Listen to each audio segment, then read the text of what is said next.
तो कैसे हो तुम लोग। आज की वीडियो में मैं एक्सप्लेन करने वाला हूँ हैप्पी हिल्स होम साइड 2 की स्टोरी को। अगर तुम लोग चैनल पे पहली बार आए हो तो चैनल को सब्सक्राइब कर दो और इस वीडियो को लाइक भी कर देना, जिससे कि इस चैनल पे आने वाली वीडियो तुम्हें जल्द से जल्द मिल जाए। एक जनरेटर जो अपने काम और अपने आप से परेशान है, अपने लाइफ में थ्रिल लाने के लिए वो लोगों को मारना स्टार्ट कर देता है और अब उसे इस काम में मज़ा आने लगता है। और इन सब चीज़ों को रोकने के लिए ब्रियान नाम का मसीहा सामने आता है, पर ये इसको रोकने में असफल होता है। कहानी की शुरुआत 6 साल बाद होती है। जॉन वेन, जो जोकर के मार्क्स में छुपा एक सीरियल किलर होता है, वो अचानक से गायब हो जाता है। पहले वो स्कूल का जनेटर हुआ करता था, तब इसको लोग बहुत सताते थे और ताने देते थे। इन सबसे परेशान होकर वो लोगों से हेट करने लगता है और रिवेंज का सोचता है। नफरत और अकेलेपन के कारण वो एक किलर बन जाता है। अब कहानी जब प्रेजेंट में आती है तो हमारी मुलाकात ब्रियान प्लस्की से होती है। इसका मानना होता है कि ये जॉन को पकड़ सकता था, लेकिन वो हाथ से निकल गया। ब्रियान इसी बात को सोचकर परेशान है। उसको एक नए मर्डर का केस आता है। यह केस जॉन के केस की तरह होता है। जब ब्रियान मौका वारदात पर पहुंचता है तो उसको लगता है कि यह मर्डर जॉन ने नहीं किसी और ने किया है। इस केस के कारण ब्रियान को जॉन वाले केस के सदमे से बाहर निकलने का मौका मिलता है। इसके बाद हैप्पी हिल्स के बाहर का सीन दिखाई देता है। यहाँ पर जॉन एक कैबिन में बैठकर टीवी पर न्यूज़ देख रहा होता है, जो कि उसी मर्डर वाले केस से रिलेटेड होता है। जॉन टीवी में अपने ही तरह मर्डर करने वाले इंसान के बारे में सुनता है और जॉन को कॉपी करने वाले लोगों से नफरत है। जॉन अपना मास्क पहनता है और सड़क पर निकल जाता है। जॉन यहाँ एक पर एक मर्डर करता है, वो भी अलग अलग अंदाज में, ताकि वो अपनी खौफनाक पहचान वापस ला पाए और उस इंसान को ख़त्म कर दे जो उसकी कॉपी कर रहा है। आगे जाकर हम मेडिसन कारपेंटर के पिता से मिलते हैं, जिसको मेडिसन को खो देने पे बड़ा अफसोस है और वो इसका जिम्मेदार जॉन को मानता है। यह जॉन को पागलों की तरह ढूंढ रहा है ताकि वो अपने हाथों से जॉन को मार सके। ये हर दिन शहर में मौजूद क्राइम ग्रुप का सफाया करने निकलता है कि कोई हिंट मिल जाए जॉन तक पहुंचने का, और वो इसमें कामयाब भी हो जाता है। दूसरी तरफ बयान को बहुत सारे सुराग हाथ लगते हैं, जो कि उसको क्रेवन रेन ले आता है। यहाँ आकर वो मेडिसन के बाप से मिलता है। बयान को एक लोकेशन के बारे में पता चलता है जहाँ पर जॉन छिपा हुआ है। यहाँ आकर वो देखता है कि अमांडा एक पिंजरे के अंदर कैद है। तभी उसके पीछे जॉन आकर उस पर एक वार कर देता है, जिससे कि वो बेहोश हो जाता है। जब ब्रियान को होश आता है तो वो देखता है कि वो गोल्ड ट्रक में कैद है। इसको जॉन ने डिजाइन किया होता है। जॉन ब्रियान को बताता है कि अमांडा को बचाने के लिए तुम्हें 3 डेडली गेम को खेलना होगा और उसको जीतना भी होगा। ब्रियान 2 डेडली गेम जीत जाता है।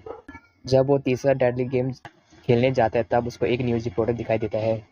इस न्यूज़ रिपोर्टर को जॉन ने पकड़ा होता है, जो कि जॉन की रिपोर्टिंग करता था टीवी पर।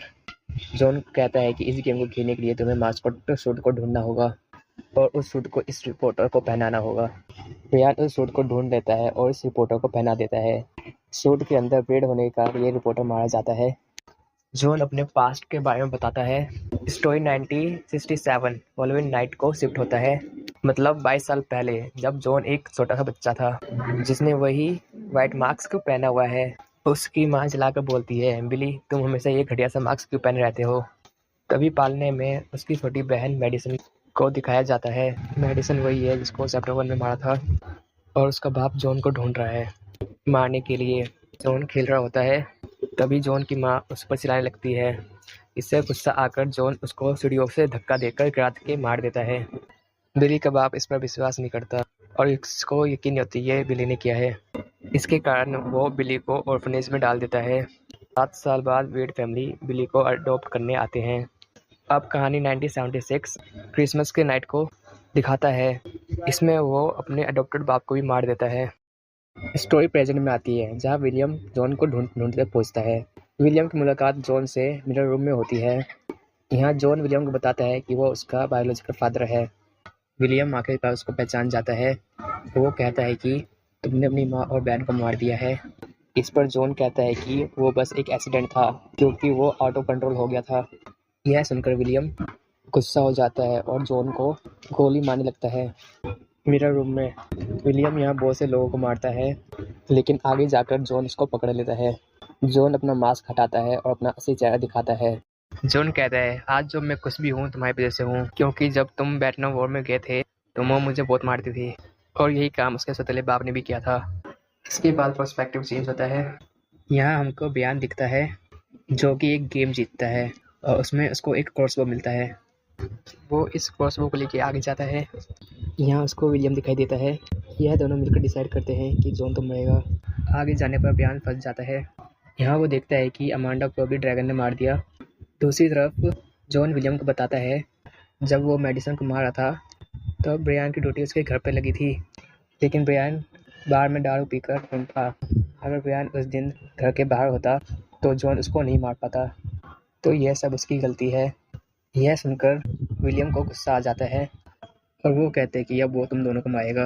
विलियम ब्रियान को मारने लगता है। वो दोनों एक दूसरे की तरफ गन पॉइंट करते हैं। विलियम कहता है कि मेडिसन को प्रोटेक्ट करना तुम्हारी जिम्मेदारी थी। ब्रियान विलियम से माफ़ी मांगता है। यह दोनों एक दूसरे पर गोली चला देते हैं।